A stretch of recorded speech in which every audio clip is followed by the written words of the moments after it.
Fases evolutivas en la relación entre los ámbitos de los sentimientos, la razón y la voluntad. Saludos y bendiciones, mis amadísimos amigos. Sean bienvenidos al comienzo de esta nueva temporada de trabajo. Nuestro camino juntos procederá de nuevo de una manera muy significativa. Muchos de mis amigos han hecho un progreso notable, algunos de ustedes tal vez mucho más de lo que reconocen. Muchas veces lo que llaman progreso no es necesariamente real, y lo que de verdad es progreso puede parecer al principio todo lo contrario. Solo retrospectivamente pueden ver que los aspectos mismos que tal vez los desanimaron al principio fueron los pasos iniciales necesarios de su evolución personal. El progreso los lleva a encarar sus escollos, aquellas cosas que tanto se han ocupado en ignorar. Alcanzar su potencial a veces puede parecerles, a los no iniciados y todavía egocéntricos, un suceso desagradable que no pueden identificar como crecimiento. En realidad puede ser la llave para encontrar su libertad y su verdadera identidad. Este grupo, todo este esfuerzo espiritual, es una realidad pulsante y viva, amigos míos. Tiene una forma espiritual. He mencionado esto ocasionalmente, sobre todo en ciertos umbrales. Es, de hecho, un organismo vivo y creciente, que se expande de una manera más bella que antes. Así como toda cosa viva se vuelve más consciente de sí misma a medida que se desarrolla, así también lo hace este organismo. Esto se aplica tanto a las entidades individuales como a las colectivas, como las naciones, los grupos y los esfuerzos comunes. La misma ley psíquica se aplica a ellos también. La conciencia debe existir en algún grado en todos los organismos vivos. La conciencia grupal puede ser sumamente tenue, como por ejemplo en los animales y las plantas, o puede estar muy desarrollada con tal de que los individuos que forman el grupo estén predominantemente en un estado de conciencia elevada. El grado de conciencia de un organismo grupal refleja la suma total de sus individuos, así como la conciencia total de un individuo refleja la suma total de sus capas psíquicas, incluidas las que causan conflicto y dolor interiores. Cuando ocurre la unificación, las capas se derriten en una unidad que entonces se activa y es movida por la semilla divina. Cuando el organismo total tiende al crecimiento, la purificación y la unión, esas capas discordantes, los aspectos que se resisten a la unión, mueren gradualmente. Resistirse al crecimiento no es necesariamente un concepto teórico, pero de todos modos puede ocurrir en la práctica, ya que lo que es realmente necesario para el crecimiento puede no ser compatible con una ilusión optimista. Así, cuando unos aspectos del organismo se oponen a las etapas necesarias de crecimiento, el proceso autoselectivo de morir o la exclusión se establece para proteger a todo el organismo de ser afectado por actitudes derrotistas y para que siga creciendo. La muerte física es resultado del mismo principio. La materia física muere solo porque las actitudes derrotistas subyacentes tienen miedo de la verdad y el amor. Estos miedos inducen a la descomposición que finalmente se manifiesta en el exterior. En consecuencia, lo que primero parece destrucción es, cuando se le mira con mayor percepción interior, solo la destrucción de la destructividad. Aunque sea doloroso soportarla en el momento, esta muerte suele ser el suceso más preservador de la vida, transmitido por la salud general del organismo. El organismo no sano podría tolerar mucho tiempo más las actitudes derrotistas. La muerte se vence cuando todo el organismo deja de resistirse a la vida, la verdad y el amor, de modo que ya no necesite secretar material nocivo. La conferencia de esta noche es, como sucede tan a menudo en el comienzo de una temporada de trabajo, tanto una recapitulación de la guía pasada reorientada en términos del énfasis presente, y un anteproyecto del trabajo futuro. Anuncia la estructura de su trabajo en el año que empieza. Cuando observen retrospectivamente la secuencia tanto de las conferencias como del patchwork individual de aquellos que trabajan arduamente para vencer su miedo al ser, verán que siguen más o menos este anteproyecto. Hablé antes de las diversas capas de conciencia. Ahora me gustaría hablar de aspectos particulares de estas capas.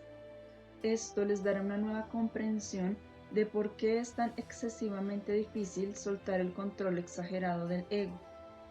Si se quiere alcanzar la autorrealización, debe encontrarse un equilibrio nuevo en el que el ego asuma un papel enteramente diferente. Todos mis amigos deben, una vez más, considerar seriamente lo que es este camino. ¿Por qué participan en él? ¿Cuál es su función? Con demasiada frecuencia, la vaguedad o confusión acerca del propósito del patchwork crea dificultades y malentendidos innecesarios. La función de este camino no es eliminar un síntoma molesto de la vida de una persona, no es un tratamiento para una enfermedad, tampoco es simplemente una manera de convertirse en mejor persona, de desarrollarse espiritualmente. Todo esto sucede, desde luego, pero todos ustedes deben entender plenamente, no importa cuán lejos decidan de seguirlo, que el propósito de este camino es la realización total de la semilla divina. Y esto no es solo una teoría, es enteramente posible aquí y ahora. Redefinamos lo que es la autorrealización. Emplearé palabras nuevas para llegar hasta ustedes de una manera más dinámica. Autorrealizarse significa dar a luz, como una realidad viva, la semilla de su ser espiritual, la semilla del ser que es eterna. Esto no es, y lo repito, un concepto religioso para un futuro lejano, es inmediatamente accesible. ¿Cómo pueden describirse de la mejor manera algunos de los resultados o manifestaciones? Podría decir que se despierta un área nueva, ubicada en el centro de su cuerpo, alrededor del plexo solar. De esta área fluye una vida nueva, sentimientos nuevos, una manera nueva de percibir y responder, una manera nueva de conocer la vida, a las personas, los valores y los eventos. Todo está dotado de una luminosidad nueva y un sentido más profundo. Las creencias cambian o se sienten diferentes. El alcance de una opinión, una convicción o una sensación se amplía y se profundiza. Todo se vuelve más pleno. El ser se vuelve a la vez intensamente personal y universal. El miedo desaparece y la vida se vuelve un placer sin fin solo porque ya no se teme a su opuesto. Lo contrario del estado deseado de realización y felicidad no se evita, sino que su naturaleza ilusoria se desenmascara al atravesarlo. Así no hay nada que temer. El poder creativo del ser está a su disposición en todo momento por la ausencia de miedo de la personalidad. Estas palabras son insuficientes para describir el estado llamado autorrealización, pero pueden darles una vislumbre de lo que les espera. Tal vez hayan empezado a experimentar este estado en un grado pequeño de vez en cuando. Llega gradualmente y, sin embargo, en ocasiones de repente. Solo cuando todas las capas superficiales y todas las tendencias contradictorias de la conciencia se hayan unificado con el ser más íntimo, puede convertirse este estado en una condición constante del alma. Para ampliar su comprensión, será útil que vean la historia y la evolución espiritual de la humanidad desde cierto punto de vista. En una fase de esta historia, los seres humanos eran divinos y estaban movidos enteramente por las fuerzas cósmicas creativas. Expresaban una conciencia universal en cada respiración y en cada movimiento de su existencia eterna. En cierto punto, esta conciencia humana divina se separó de su semilla divina. Se estableció una reacción en cadena y el alejamiento de la humanidad de la semilla más íntima ha conducido a ideas erróneas, reacciones y sentimientos destructivos. De ahí siguieron la ceguera espiritual, la infelicidad y el sufrimiento. Cada alejamiento sucesivo de la semilla divina creó una nueva capa de conciencia que tapó la anterior, y de este modo engrosó el muro alrededor de la semilla. En vez de ser nutrida por la fuente, la capa recién separada de conciencia funcionó por sí misma, nutrida por el error inicial que hizo posible la existencia de las capas. Por esto, ustedes y las personas en general suelen sentir que dan vueltas en círculos. Sin embargo, la frescura que proviene de la fuente es indivisible y unifica todas las escisiones y conflictos. Esto, en términos muy generales, constituye la historia espiritual de la humanidad que la ha traído a su estado actual. Llegó un punto en el que todo este dolor, sin salida aparente, indujo a la violencia, la rabia, la codicia, la separación y otras emociones destructivas. Esto todavía existe en el alma. El sufrimiento, la ceguera y la desesperanza producen sentimientos poco amorosos, egoísmo y muchas veces las reacciones más violentas y malignas hacia el mundo y otros. En el alba de la humanidad, cuando los seres humanos eran apenas un poco más conscientes de sí mismos que los animales, exteriorizaban libremente estos sentimientos destructivos. Los humanos primitivos no conocían la inhibición ni la conciencia. Estaban demasiado desconectados de sus congéneres para sentir como propio el dolor de otros. Su sufrimiento los enceguecía demasiado porque su ceguera los llevaba al sufrimiento. Así cedían a sus impulsos destructivos. En etapas posteriores, los humanos aprendieron que la exteriorización de su destructividad los ponía en conflicto con su ambiente. Gradualmente, la experiencia de vida expandió la conciencia de las personas y los primeros procesos de razonamiento mostraron al individuo que dejar salir ciegamente lo que sentían les producía a la larga más dolor. Así, del instinto de autopreservación nació una conciencia social. Pero la sola conveniencia es la que dicta este tipo de conciencia. Todavía está muy alejada de la experiencia interior de la unidad con sus congéneres. Pero finalmente el individuo llega al umbral en el que aprende a mantener a raya el impulso de destruir. A lo largo de muchas experiencias de vida, a través de milenios de vivir en diversas circunstancias, cada entidad aprende a desarrollar las facultades de la razón, a ver las causas y los efectos de sus acciones y su voluntad, y a emplear la autodisciplina para evitar ceder a sus impulsos primitivos. Ustedes apreciarán la importancia de este paso en la evolución de la entidad. El ámbito de los sentimientos es, en este momento, predominantemente una masa ardiente de dolor negado y, por lo tanto, de violencia, odio y malevolencia. Con todo, el ámbito de los sentimientos es la facultad más viva y creativa. También es autoperpetuante. Mientras el mundo de los sentimientos sea predominantemente negativo y destructivo, su naturaleza autoperpetuante creará impulsos y compulsiones sumamente dañinos. Por eso se le teme tanto. Se le refrena solo mediante el poder de razonar, de usar la mente y por la fuerza de voluntad de contenerse, de disciplinar todos los impulsos espontáneos. Cuando esta conciencia crece y la negatividad del mundo de los sentimientos se vuelve obvia, las personas hacen todo lo que está en sus manos para negar, tapar e inactivar sus sentimientos. En el proceso de la negación, el ser espiritual también se aleja más. La masa creativa de los sentimientos es lo divino, aun si ahora se manifiesta de una manera destructiva.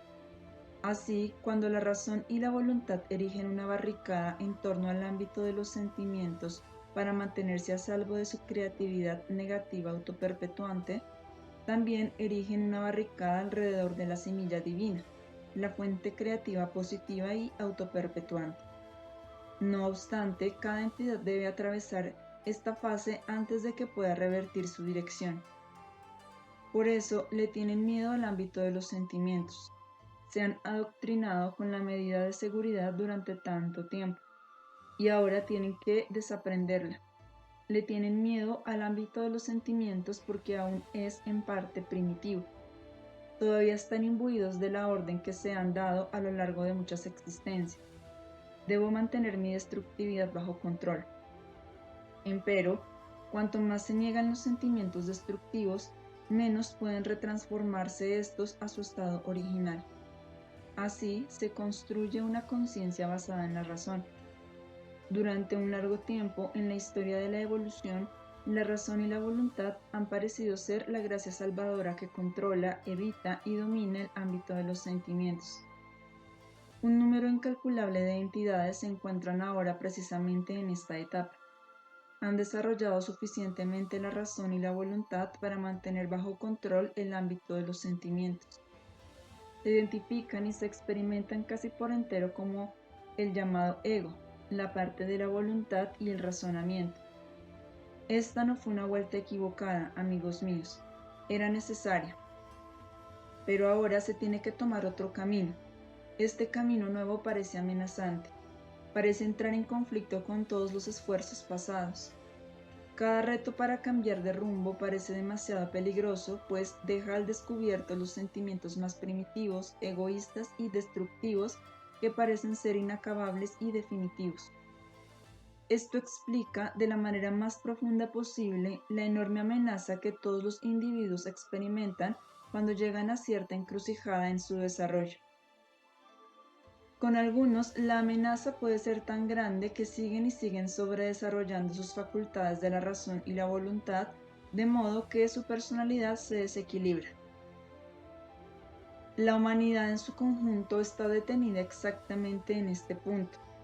Por esta razón, su desarrollo tecnológico y científico es desproporcionado con respecto a sus cualidades de sentir y a su capacidad de experimentar espiritualmente. Sus emociones parecen mucho más negativas que positivas. Incluso sus prédicas sobre el amor y la espiritualidad en general tienen poco que ver con la experiencia emocional verdadera. Con demasiada frecuencia se trata de ideales y teorías, una filosofía a la que se adhieren en principio en vez de sentirla. El ser que siente todavía parece ser un gran enemigo y se le acusa de ser poco confiable e incluso peligroso. Para aquellos que se están volviendo más vivos y reales y ya no están congelados, la pobreza de sentimientos reales del ser humano promedio es asombrosa. Los escasos sentimientos que el ser humano promedio experimenta siempre son controlados y enfocados con mucha cautela. No darse cuenta de este hecho no lo cambia. Parte de su patchwork es volverse conscientes de eso.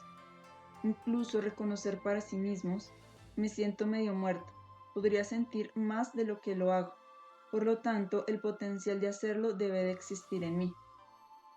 Los acerca mucho más al estado de realización que confundir su deseo de sentir y amar, porque creen en él solo como un principio, con sentir y amar de verdad. Esta es la tendencia o etapa general en la que la humanidad se encuentra. Han aprendido con mucho esfuerzo y a lo largo de muchas encarnaciones y experiencias a canalizar y controlar al ser primitivo y destructivo que puede enloquecer y sembrar tanto caos si se le deja actuar con sus propios recursos. Todo criminal o demente es testigo de este hecho, y todos los que luchan con su propio desarrollo se sienten amenazados por cualquier manifestación del ser primitivo sin causa. Esto parece un enorme predicamento. ¿Cómo pueden alcanzar la autorrealización si no aprenden a lidiar con el ámbito de los sentimientos? Cuando lo hagan, descubrirán que hay, en efecto, algo más profundo, la semilla divina misma, porque el ámbito de los sentimientos no es un pozo sin fondo de desolación sin sentido, de terror innombrable, de violencia irracional y egoísmo. Esta capa sí existe, pero solo como un revestimiento superficial. Una vez que las facultades del razonamiento se han desarrollado suficientemente en el curso de la evolución y una vez que la entidad ha aprendido a ejercer la autodisciplina, ya no hay ningún peligro en el encuentro con el mundo de los sentimientos. El miedo de que sus sentimientos se los lleven por delante, una vez que los hagan conscientes, es infundado. Las facultades de la razón y la voluntad están intactas en todos en este camino, pues Si estas facultades no estuvieran suficientemente desarrolladas, no podrían emprender ni siquiera los pasos rudimentarios de este pathwork. Serían incapaces de disciplinar su vida, y cuando no ejercen la autodisciplina lo hacen muy deliberadamente, con un motivo oculto. Así que su miedo de poseer insuficiente razón y voluntad para controlar el mundo de los sentimientos resulta no tener fundamento. Por lo tanto, deben tomar la dirección opuesta a la que han tomado hasta ahora. En vez de reprimir sus sentimientos, deben permitirles que se vuelvan conscientes, que sean y observarlos sin susto. Verán lo fácil que es dejar que sus sentimientos sean sin actuar de acuerdo con ellos, eligiendo deliberadamente sus acciones. Tal vez no sea todavía muy claro para ustedes por qué deben reprimir estos impulsos cuando finalmente deben eliminarlos. La respuesta es realmente sencilla e importante de comprender. Cuando observan a una persona primitiva o a un animal, ven que su conciencia todavía no les permite razonar ni ejercer su voluntad. Por lo tanto, no pueden usar estas facultades, de modo que cuando los impulsos llegan a la superficie, dominan.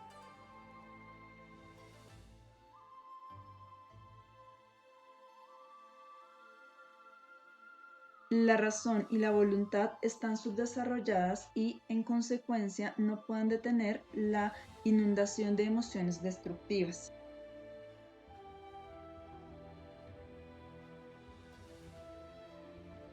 Los humanos deben pasar muchas vidas entrenando la razón y la voluntad.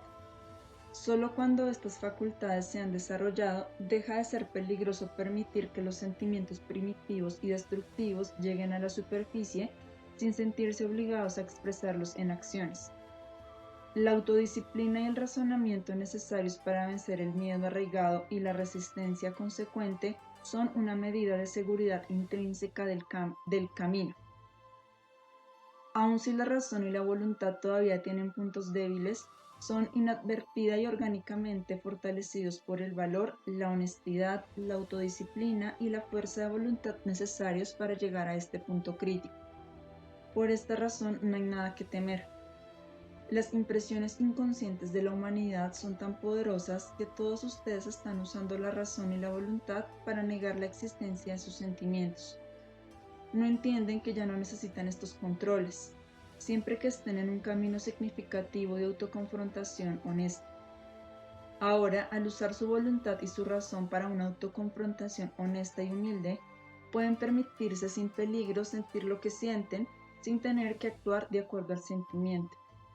Ahora pueden reconocer el sentimiento. Ahora pueden ejercer su fuerza de voluntad relajada. Aquí es donde están, amigos míos, o donde podrían estar. Los seres humanos cuyo desarrollo en general los ha preparado para volver realidad su semilla divina, deben establecer ahora una nueva estructura de equilibrio. El ser humano primitivo está desequilibrado en el sentido de que está completamente controlado por las emociones. La voluntad y la razón son aún demasiado frágiles para entrar en el proceso de vivir. Para el humano de hoy, cuya razón y voluntad están en general sobredesarrolladas y cuya vida emocional está frustrada, la unión con la semilla divina es tan difícil, aunque no está tan alejada, como para el humano primitivo.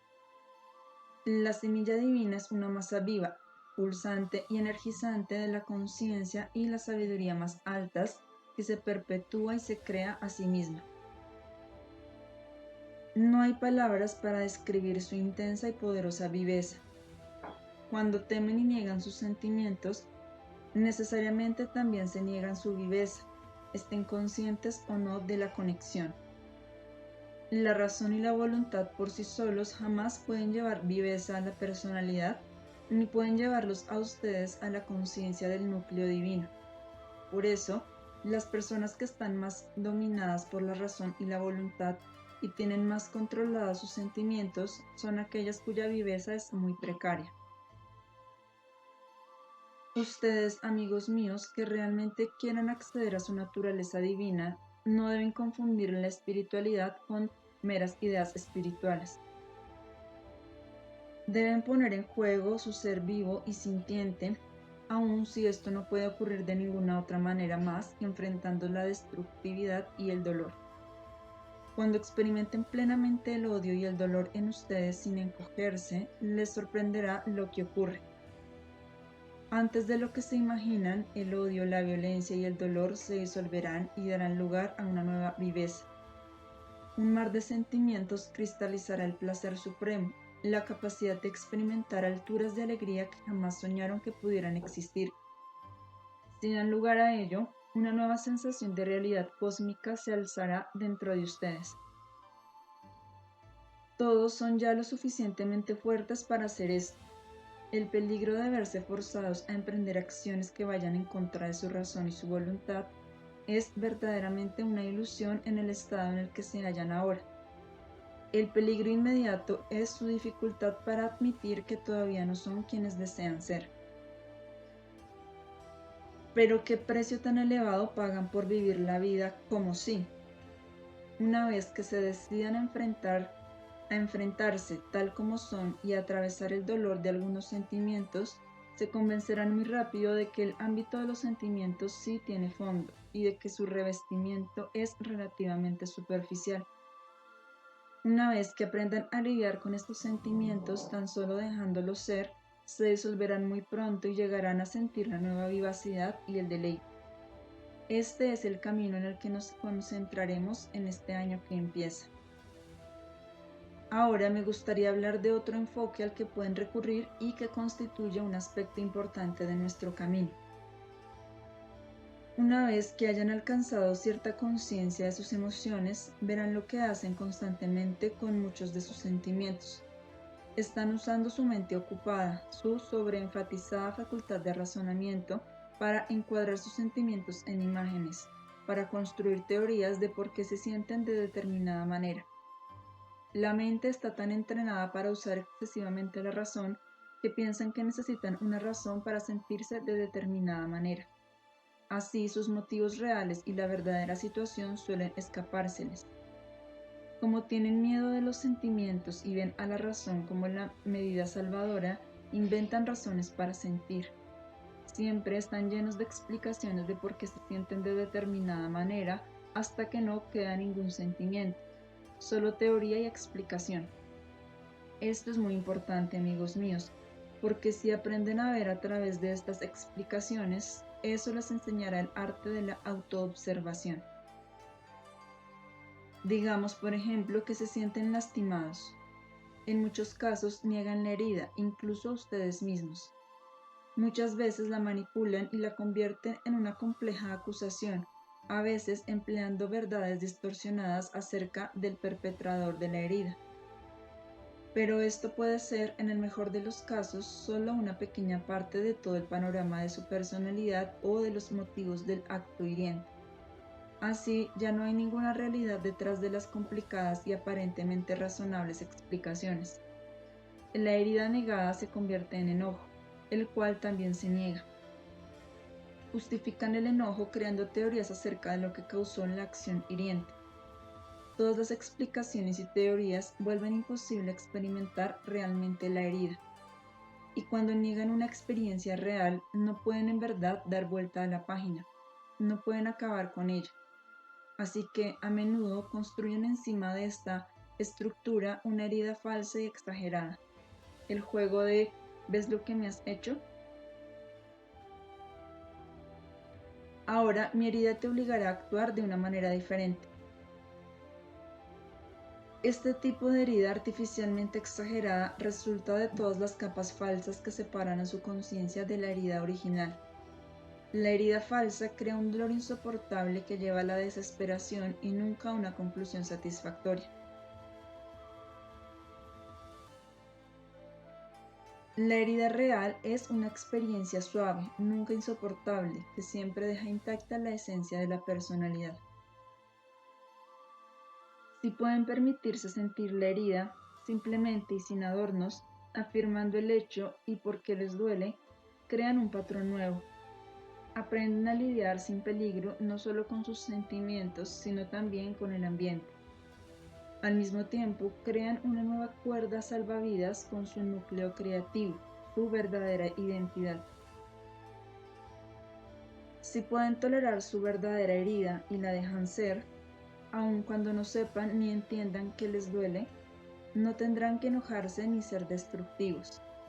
Estas son solo reacciones a un sentimiento que no quieren soportar. Este es el daño de la negación.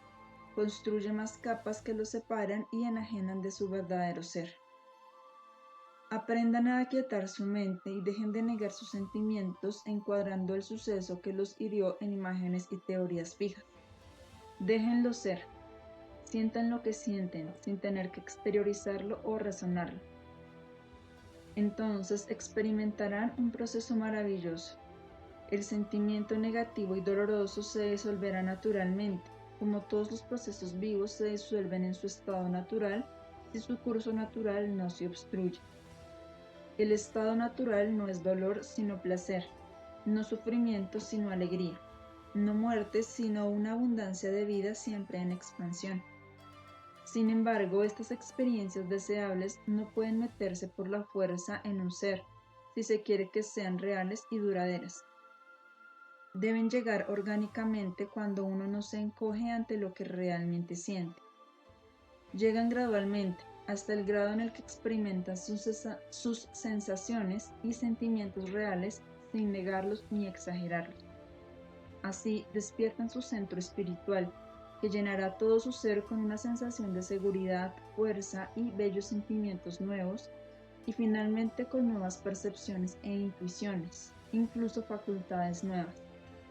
Estas brotarán de lo más profundo de ustedes, llenándolos con la sensación de que son realmente ustedes, no fingimientos ni facultades cuyas manifestaciones dependen de otros o de circunstancias fuera de su control.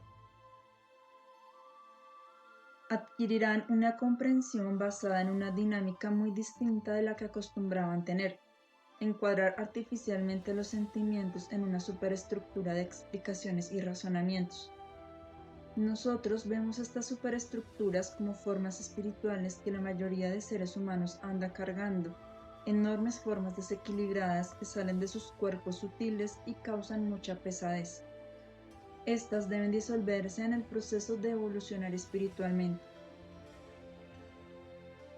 Tal vez se hayan dado cuenta de que nuestro patchwork se ocupaba de hacer frente a sus acciones, pensamientos y actitudes con honestidad. Ahora deben aprender a registrar y tolerar honestamente sus sentimientos.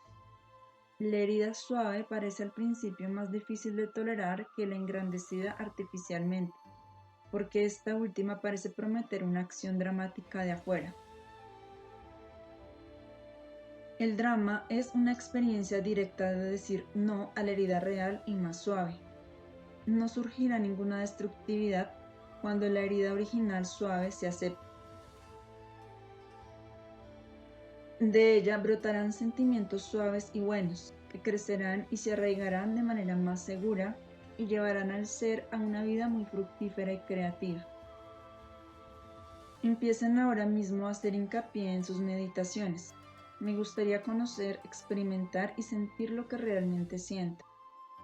Tengan cuidado de no negar sus sentimientos sospechando una irracionalidad, ni de fundamentarlo mediante una justificación. Ambos recursos implican una mente demasiado activa. Permitan a su mente ser pasiva y muy suavemente dejen que el sentimiento aflore, el que sea. Cuanto más quietos y relajados estén y escuchen con atención su sentimiento, más notarán que es el sentimiento original y no el que lo tapa. Cuando se permiten el impacto original del sentimiento, están mucho más cerca del centro vital del que fluye todo bien. Mediten y pidan ayuda. Mediten en que tienen la fuerza para soportar un poco de dolor real. Díganse que el dolor real es la puerta que lleva al placer y la satisfacción. Lo que les he dado aquí es una llave vital para todos ustedes. En nuestra próxima conferencia hablaré de otra faceta que les ayudará a dejar de temer el ámbito de los sentimientos. Explicaré cómo eliminar genuinamente la destructividad que temen, tanto que cierran la puerta a la vida misma. No peleen contra el dolor.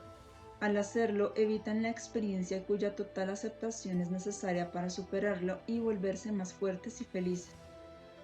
Aprendan a reconocer la diferencia sutil pero enorme entre las emociones genuinas y las fabricadas y deshonestas. Recuérdense una y otra vez que no hay problema que no pueda resolverse. No hay un punto en el que el patchwork deba terminarse para nadie. La expansión de la vida creativa y la capacidad para experimentar lo bueno de la vida son, en verdad, infinitas. El camino deja de ser amenazante o dificultoso cuando hacen frente a sus obstrucciones e ilusiones. Se vuelve la liberación misma. Ni siquiera la autorrealización es una meta específica o finita. La persona con las aflicciones y distorsiones más graves que dice, andaré todo el camino, nada me detendrá porque mi fuerza creativa trabajará en la medida en que yo lo permita, está más cerca de la satisfacción y la realización de su ser real que aquella cuya razón y voluntad funcionan lo suficiente para ocultar la enajenación interior y que, por lo tanto, piensa que no necesita atravesar el dolor. Dejen que la conciencia divina infiltre todo su ser, amigos míos. El camino que les muestro y en el que los guío hará de esto más que una esperanza o una meta lejana. El estado de conciencia divina puede ser suyo, de cada uno de ustedes, si realmente lo desean. Su mente tiene la opción. Este año, de nuevo, fuerzas grandes y maravillosas son traídas aquí y fluyen hacia ustedes. Son en parte el resultado de sus esfuerzos sinceros y buenos y de los sentimientos de amor que están aquí. En parte también son un influjo de los ámbitos espirituales que promueven las empresas importantes en esta tierra. Los bendigo a todos mis amigos nuevos que recientemente se han incorporado a este patchwork y que tienen ante sí la emoción de la aventura, el camino de descubrir un mundo nuevo y bello, aun si la ilusión del dolor debe soportarse ocasional y brevemente. Bendiciones para todos ustedes por todo este año venidero.